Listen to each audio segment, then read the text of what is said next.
Nessa found the egg on a Tuesday, which was the same day she buried her father. She had not planned to go up the hill after the funeral. She had planned to go home, bolt the door, and sit in the dark until the feeling in her chest stopped being so heavy. But the house smelled like him still, old leather and wood smoke, and she could not stand it, so she walked. She walked past the mill, past the eastern fence line, past the place where the Vithran River bent hard left, and the ground turned from soft earth to shale. She walked until her legs were tired enough that her mind had to pay attention to them instead. That was when she saw the crater. It was fresh, 3 days old at most. A section of the hillside had caved inward, leaving a bowl of scorched rock and shattered stone that smelled of sulfur and something older, something electric, like the air before lightning. In the center of the crater, half buried and cracked along one side, sat an egg the size of a cartwheel. Nessa stood at the edge and looked at it for a long time. She was 17. She had never seen a dragon egg before. Nobody in Orath's Crossing had, not in living memory. Dragons did not come this far south. Dragons did not come anywhere near humans unless they wanted something burned, and even then they sent the younger ones, the reckless ones. The elder dragons of the Vithran Highlands had not descended to the lowlands in 60 years. The crack along the egg's side pulsed faintly, like a heartbeat, slow and labored. She climbed down into the crater. Later she would not be able to explain why. She was not especially brave. She had never done anything particularly remarkable. She was the miller's daughter, the girl who kept the accounts, the one who remembered to bank the fire before bed. She was practical, reliable, forgettable in the way that useful people often are. But something inside the egg was alive and struggling and alone, and she had just spent 3 hours standing at a graveside in the rain, and she understood something about being alive and struggling and alone. She put her hands on the egg. It was warm, not hot the way she expected, not burning, not dangerous. Just warm, the way a hearthstone holds heat long after the fire is out.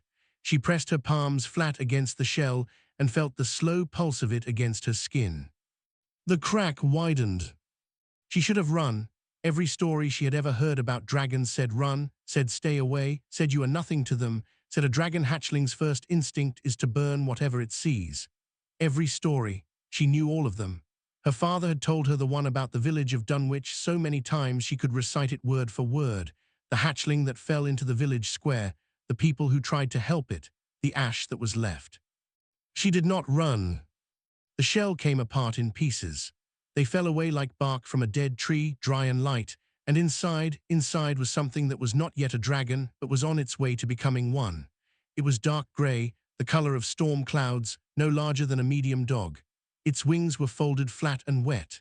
Its eyes, when they opened, were the deep amber of resin, and they found Nessa's face immediately and did not look away.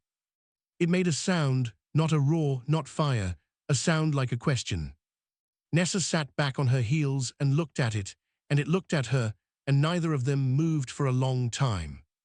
Then it took one wobbling step toward her and fell over. She caught it without thinking. It was heavier than it looked. Its scales were slick and sharp-edged and cut her forearms in 3 places as she steadied it. It made the question sound again. She heard herself say, quietly, "I've got you." She had not spoken since the funeral. Her voice came out rough and strange, like a door that hadn't been opened in a while. The hatchling pressed its head against her chest. She sat in the crater until the sun dropped and the temperature fell and her legs went numb from the cold shale.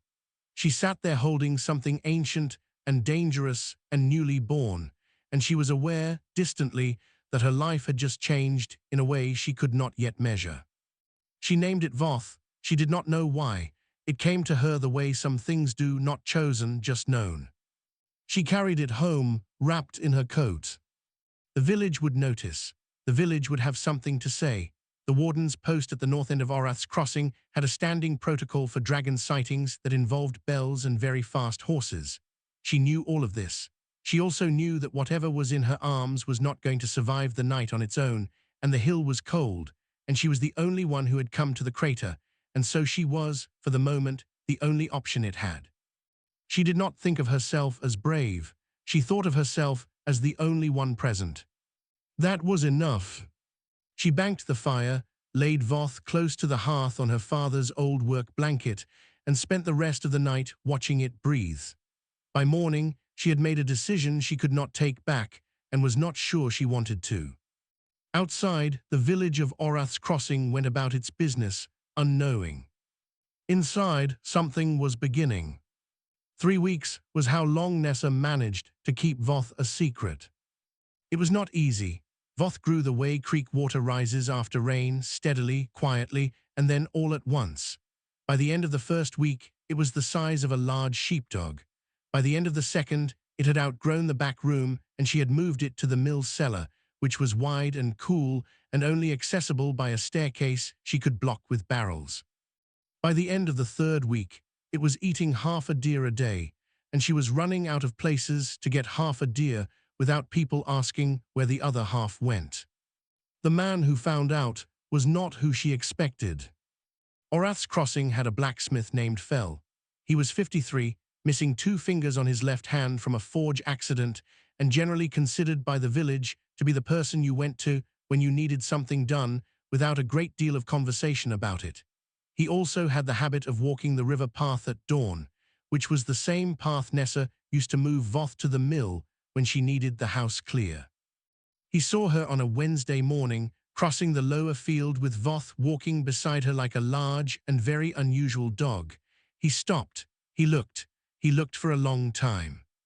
Then he fell into step beside her without saying a word and helped her move the feed barrel she used to block the cellar stairs. They stood in the cellar looking at Voth, who had grown bold enough to make the question sound at strangers. Fell looked at her, then at Voth, then back at her. He said, "How long?" She said, 3 weeks. He said, "It going to be a problem?" She thought about it honestly and said, "Yes, eventually." He nodded. He picked up the feed bucket she'd left on the stairs, looked at the remaining dried meat in it, and said, "My cousin runs deer hounds in the North Hills. I can make sure venison isn't a problem." He set the bucket down. "Nobody needs to know where it comes from." Nessa looked at him. She said, "Why?" He was quiet for a moment. Voth padded over and pressed its snout against his hand, which Fell endured with the expression of a man who was not going to let a dragon smell his fear because that would be embarrassing at his age. He said, "Because something that small needs somebody." He shrugged. "And because you're doing it alone and you shouldn't be." That was how it started between them. Fell did not ask questions. He brought meat. He reinforced the cellar door and reframed the vents so the heat Voth threw off in the 4th week would not bake the flour stores. He was efficient and quiet about all of it, and Nessa found herself grateful in a way she didn't have words for, not for the help itself, but for the way it was given, without ceremony, without a price attached. The secret expanded by degrees. Fell's cousin knew the venison wasn't all going to hounds, but did not press. The apothecary at the south end of the crossing noticed Nessa buying large quantities of charcoal and lamp oil and made a quiet calculation that she kept to herself.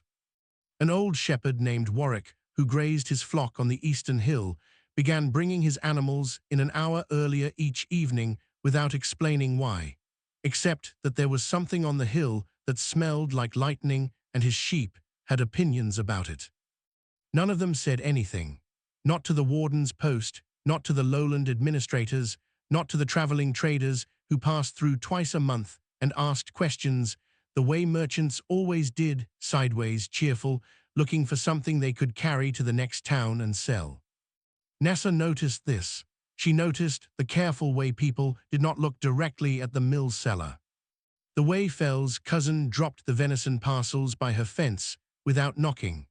The way Warwick had started timing his flock movements with an accuracy he'd never bothered with before. She had not asked for any of it. She had not even known she needed it.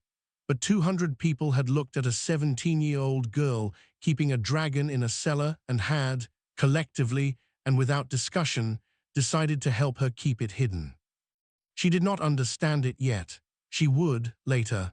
But at the time she just felt it, the quiet weight of people choosing to be on her side for no reason except that she needed it.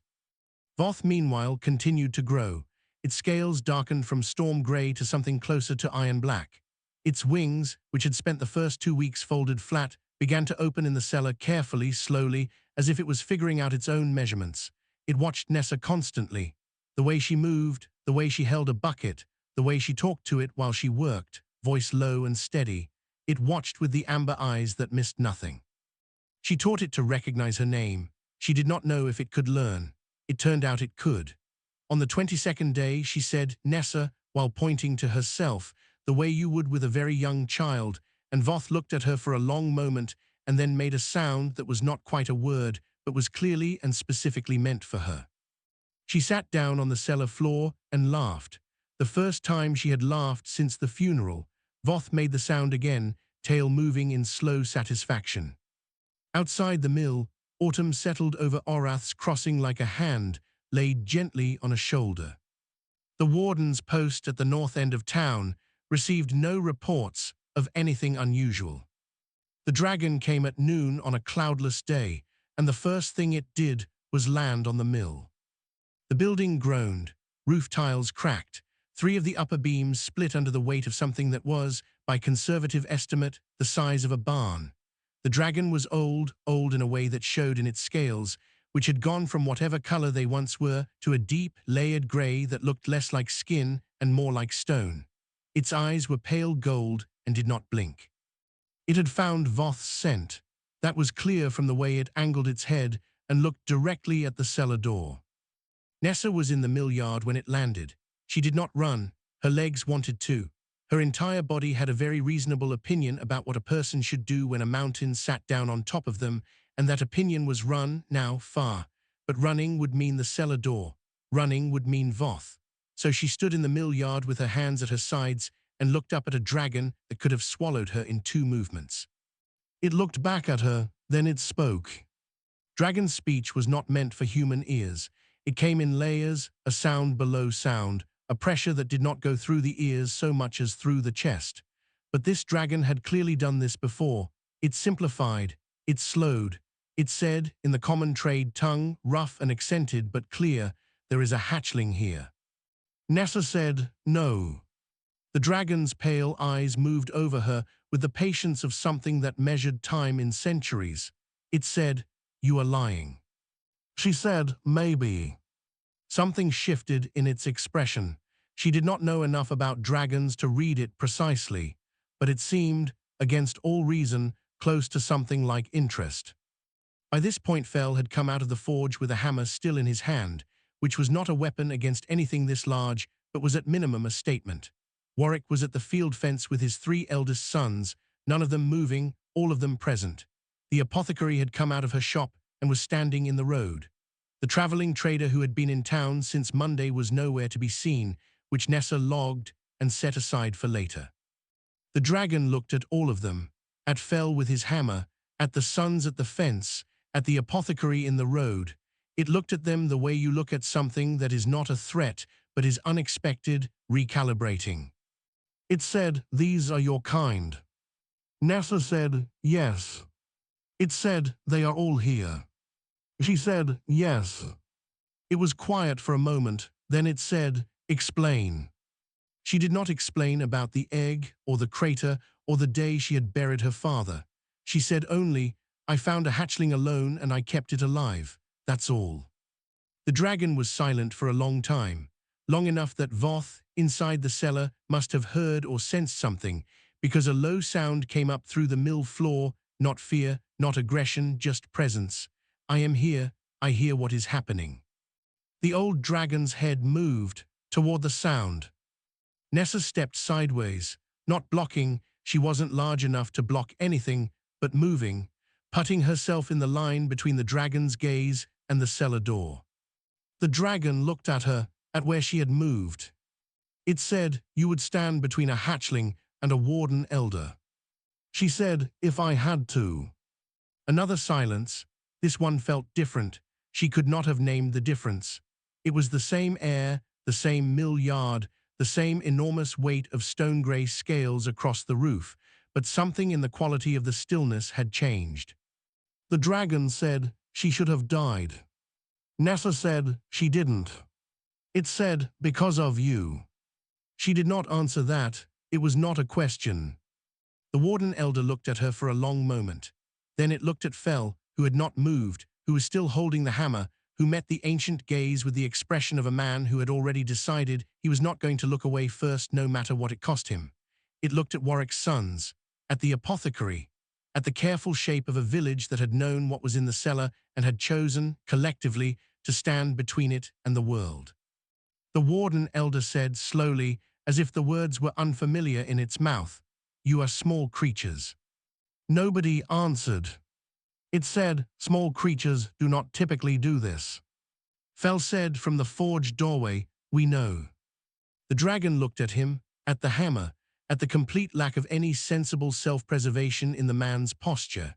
It made a sound that moved through the ground and up through their feet, not aggression, not warning, something that took Nessa a moment to identify because she had not expected to hear it from something that large.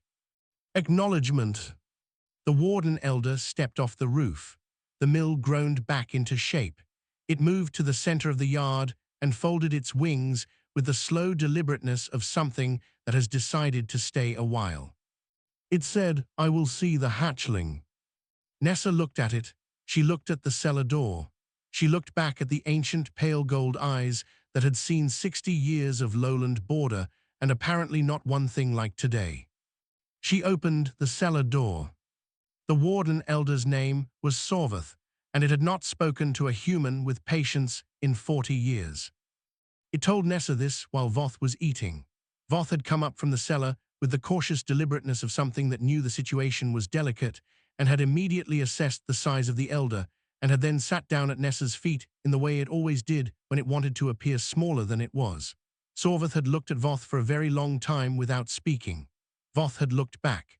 They had exchanged something in Dragon Register that Nessa could feel in her molars but couldn't parse. Then Voth had gone to the feed bucket and started eating, which was apparently fine. Sorvath told her about the nest, a high-peaked clutch in the Vithran Highlands, 2 adults and 4 eggs. A territorial dispute between 2 elder clans had gone badly 3 months ago. The adults were killed. The nest site was destroyed. The warden record showed all 4 eggs unaccounted for lost in the collapse. 1 egg had clearly rolled far enough down the hillside to survive. The egg Nessa had found in the crater. She asked, "What happens to her now?" Sorvath said, "That depends." She said, "On what?" It looked at her with the pale gold eyes. It said, "On whether the Council of Wardens decides she is recoverable." Nessa said, "Recoverable." Sorvath said, "She has been raised by a human. For 4 months, she does not know clan register, she does not know territorial boundaries, she does not know how to fly.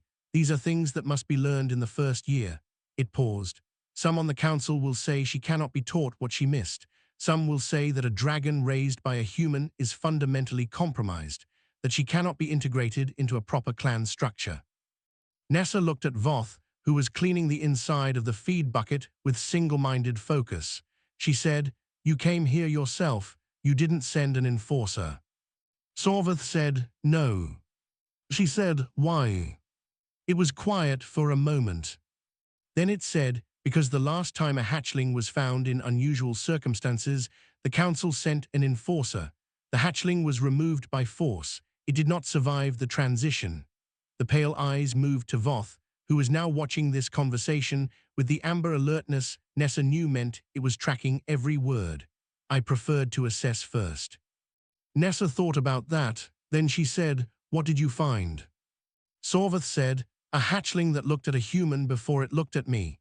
It said this without inflection, which made it harder to read, not easier. "And a human who stepped between me and a cellar door." She said, "She's healthy, she's growing. She knows her name and she knows mine, and she knows 20 words in trade tongue, and she has not once in 4 months done anything that wasn't careful and deliberate." She heard her own voice get quieter and steadier as she spoke, the way it did when she meant something completely. "She is not compromised. She is just not what you expected." Sorvath was silent for a long time. Then it said, "The council will want to evaluate her." Nessa said, "I know." It said, "They will want to separate you during the evaluation. They do not believe a hatchling should be attached to a human. They will see the attachment as a weakness. She said, "Is it?" Sorvath looked at Voth. Voth had finished with the bucket and come to sit close to Nessa, not touching, but close, the way it always positioned itself in new situations, present, available, not needing anything, just near. The elder said, "I don't know, I have not seen it before." Another pause. "I have seen hatchlings raised in large clans who never developed the ability to assess a situation before reacting. Voth assessed me before she moved. It angled its head. That is not a common trait at 4 months."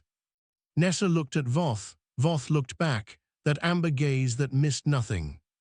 She said, "She learned it from watching me." Sorvath said, "Yes, I suspect she did."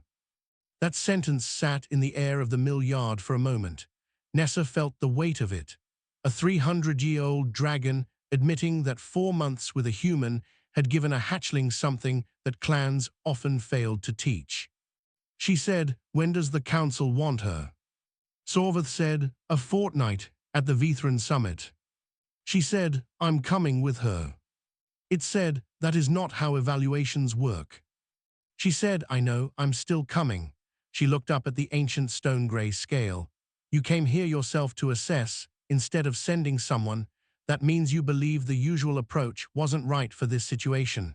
So tell the council this situation isn't usual and the usual approach won't fit." The silence that followed was very long. Sorvath said, "You argue like you have nothing to lose." She said, "I buried my father 10 weeks ago. I found Voth the same day.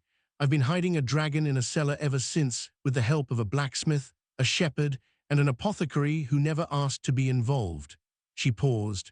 "What exactly do you think I have to lose?" The pale eyes moved across her face.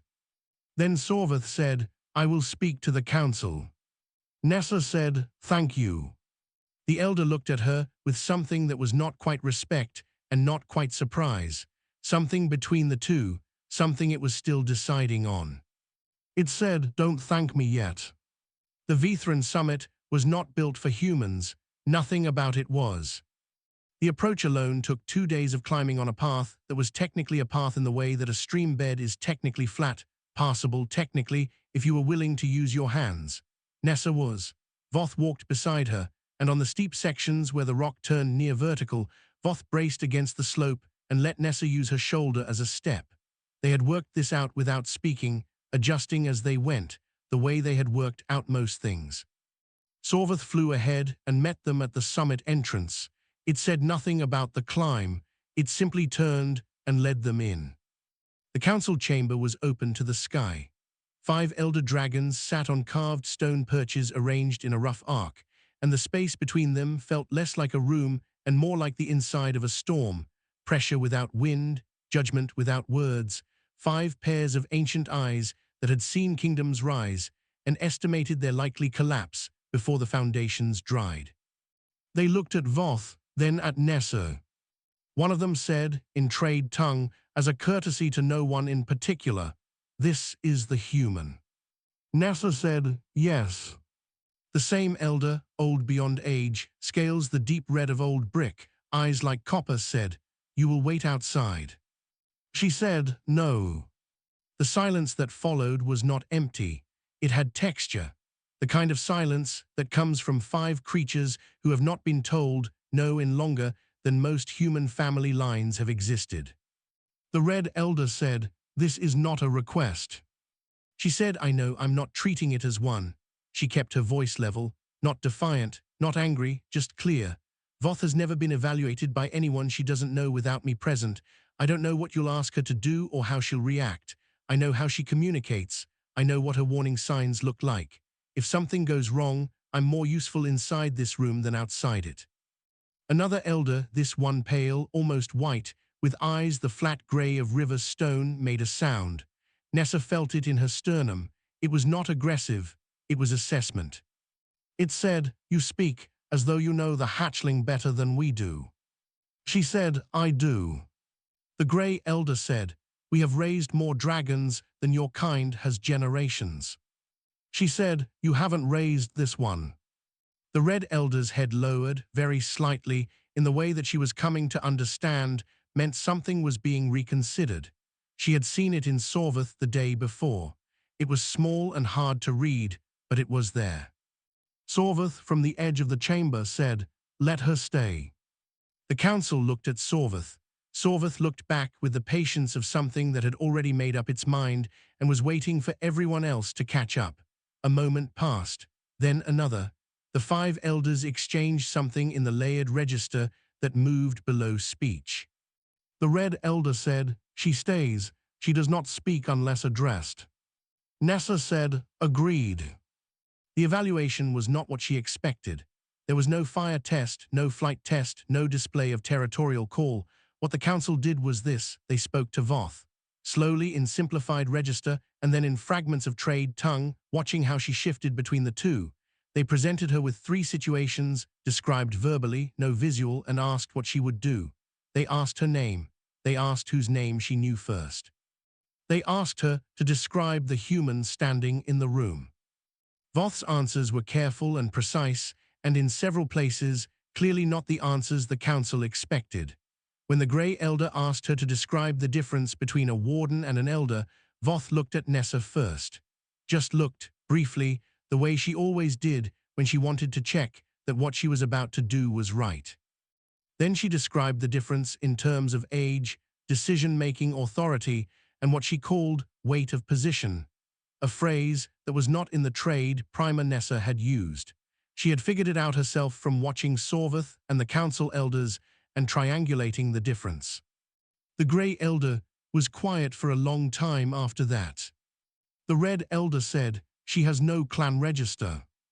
Nessa said, forgetting the agreement immediately, "She's 4 months old." The Red Elder looked at her. She did not apologize. The Grey Elder said, "She has something else instead."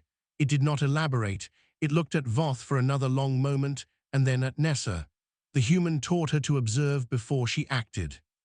The Red Elder said, "A hatchling should not need to learn that from a human." The Grey Elder said, "No, but she learned it, and she kept it." Another pause. Whether the source matters less than the result is a question worth examining. The Red Elder said nothing to that. It looked at Voth. Voth looked back with the amber clarity that missed nothing and apologized for nothing. The evaluation ended without a verdict. The council said they would deliberate.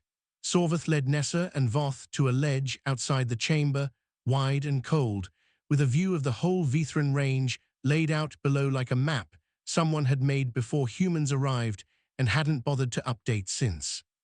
Voth pressed close to Nessa's side. Nessa put her hand on the iron dark scales. Below them, the world went on knowing nothing about what was happening up here. What small, stubborn thing had walked into a room of 5 ancient powers and refused to be sent out, and what that had quietly changed in the air of the chamber. The deliberation took until dawn. The Grey Elder came alone to the ledge, just before the sun cleared the peaks. Its name, Sorveth told them quietly, was Dunveth. It was the oldest of the 5. Nessa would not have been able to tell from looking. All the elders seemed ancient beyond measuring, but the way the others had deferred to its silences during the evaluation had told her something. Dunveth was the one whose mind mattered most in that chamber. It settled on the far edge of the ledge and looked at them for a moment. Voth was awake, sitting upright, watching. She had not slept either. Dunveth said, "The council has reached a position." Nessa said, "All right." It said the hatchling will be recognized as a ward of the Vithran Council. She will receive formal registration and the protections that come with it. No clan may claim her by default, and no enforcement action may be taken against her or those associated with her without council review. Nessa held very still. It said she will return to the lowlands with you. She will continue her development there. When she is old enough to fly, which we estimate in another 4 months, Sorveth will begin supplementary instruction in those things that can only be learned from her own kind. Clan register, territorial law, flight disciplines. Dunveth paused. She will not be removed from your care. The council does not believe removal would serve her development. The deliberation made that conclusion clear. Nessa looked at Voth. Voth's tail was moving. The specific slow, satisfied movement that Nessa had learned meant something had resolved into good. She said to Dunvath, "What changed their minds?" The old elder considered the question. It said, "Nothing changed their minds. We began with the wrong assumption and the evaluation corrected it. We assumed that development interrupted by human contact would produce a hatchling who was lesser, incomplete." It looked at Voth. What we found was a hatchling who had developed skills we do not typically see at this stage: pattern recognition, communication across a language barrier, composure in unfamiliar high-pressure situations. Another pause. These are not human qualities. They are qualities that good instruction brings out. The instruction happened to come from a human. Nessa said. The Red Elder didn't look convinced. Dunvath said, "Oaven has opinions he has held for a very long time. He is not wrong to hold them. They have served him well for 200 years. He will not change them in one morning." It looked at Nessa with the flat grey eyes. But he voted with the majority. He separated what he believed in general from what the evidence showed specifically. That is more than many manage. She thought about that. She said, "Can I ask you something?" It said, "You may." She said, "You came out here yourself. Before dawn, you didn't send Sorvath." It said, "Yes." She said, "Why?" The old elder was quiet. The sun had cleared the peaks now, and the light was moving down the slope toward them, slow and golden, the kind of early morning light that makes everything look like it has been there since the beginning of things. Dunvath said, "When Sorvath first reported to the council, a human girl, a hatchling, a village that hid them both, there was a great deal of discussion about what it meant, what precedent it set, what it said about the state of human presumption." It paused. "I thought about it differently. I thought, here is a creature that had no reason to do what it did, no advantage to gain, no clan to impress, no territory to claim. It found something small and struggling, and it answered." The grey eyes moved to Nessa. "In my experience, that is not a human quality. It is not a dragon quality. It is rarer than either." Nessa did not say anything for a moment. Then she said, "It wasn't brave. I didn't feel brave. I just couldn't walk away from a sound like that." Dunvath said, "That is what I mean." She looked out at the range. Enormous and old, every peak a history she would never know. She was one person from a milling village who had buried her father and found an egg and refused, at every turn, to do the practical thing. She said, "What do I tell people when I go back?" Dunvath said, "Tell them what you did. A hatchling needed help. You helped. That is all it needs to be." She said, "They'll ask why the council allowed it." Dunvath said, "Tell them the council examined the evidence and reached a conclusion, which is true." She said, "They'll still want a better reason." Dunvath said, "The better reason is this: we were wrong. We believed that without our methods, our register, our clan structures, a hatchling could not thrive. We were wrong. A human girl and a blacksmith and a shepherd and an apothecary did what we did not." The grey eyes rested on her, steady and unblinking, acknowledging that is the beginning of something, not the end. Voth got up and stretched, the long, full-body stretch of a young dragon greeting a morning, wings half extended. She bumped her snout against Nessa's shoulder, her version of, "Are we going?" Nessa put her hand on Voth's neck the way she always did, palm flat against the iron-dark scales, the warmth of her against the warmth of it. She said to Dunvath, "Thank you." The old elder looked at her. Then, slowly, it inclined its head, not the small reconsideration she had seen in the chamber, a full, deliberate inclination, something that, in Dragon Register, meant recognized. Nessa and Voth started down the mountain. Behind them, on the ledge, one of the 5 oldest creatures in the Vithran range watched a 17-year-old girl and a 5-month-old dragon begin the descent together, and did not look away until they were out of sight.